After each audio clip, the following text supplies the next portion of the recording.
Hello, YouTube subscribers. Thank you for tuning in once again. And at the end of the video, if you like the work, if you like the information, if you like the commentary on it, please subscribe and thank you. And this article is going to be about Assad and what Assad says concerning the attacks that happened in Syria and also the alleged fabrication of those attacks. And we know that the United States has a history of claiming that there's some type of humanitarian violations in a country that they invade because, stories say, as history keeps repeating itself with the United States Army doing these things, you're starting to see a constant pattern of this. Who would basically put chemicals on their own people, especially when a time where rumors have it that Assad and his people were getting along great. So, we see this pattern of these false flag attacks to justify invasions of country. And so it says, were the children dead at all? Assad says Syria chemical attacks 100% fabrication. Syrian President Bashar al-Assad has accused the U.S. of fabricating last week's chemical attack to justify a military strike, claiming the regime could not be responsible as it longer has chemical weapons. Our impression is that the West, mainly the United States, is hand in glove with the terrorists. Mr. Assad said in his first since the bombing, they fabricated the whole story in order to have a pretext for the attack. We don't know whether the dead children were killed in Khan Shiakan. Were they dead at all? He told AFP news agency. He said the opposition-held town had no strategic value and was not currently a battlefront.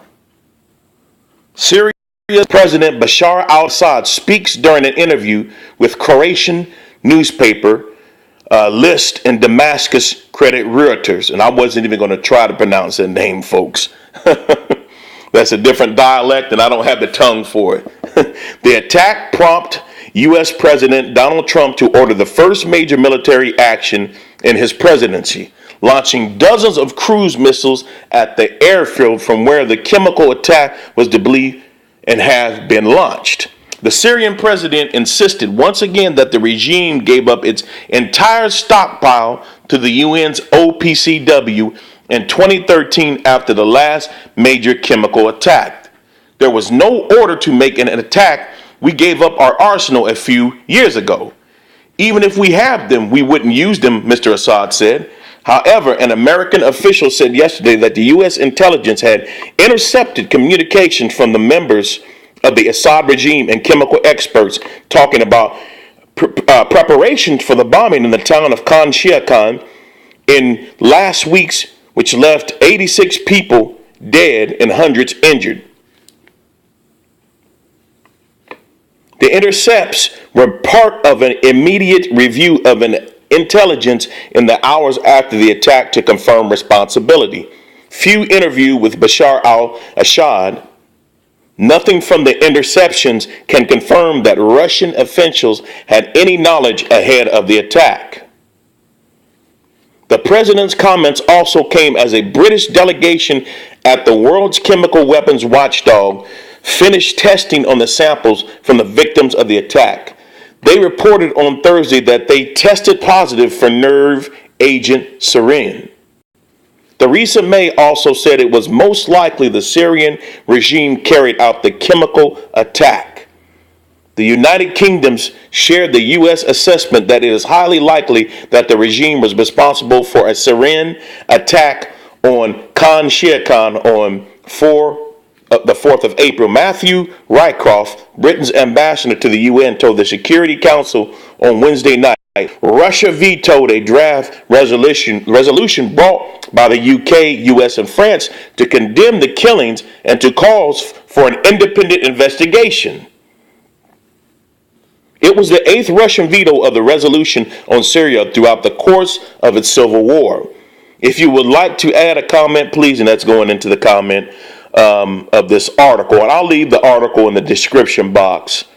But we all know when it boils down to it, it's a bunch of BS. United States does not care that much about the humanitarian situations in other countries. They don't even care about the minorities here in their own country.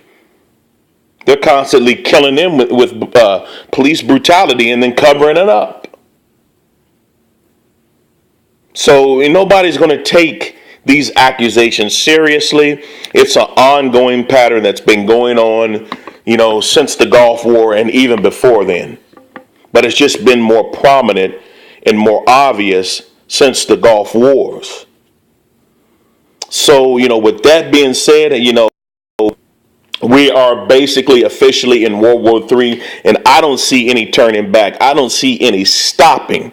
I believe this is the last of the last days, and Yahweh Shah is coming back for the elect of Israel. And so with that being said, until next time, take it easy. Shalom to the Akim. I'm out.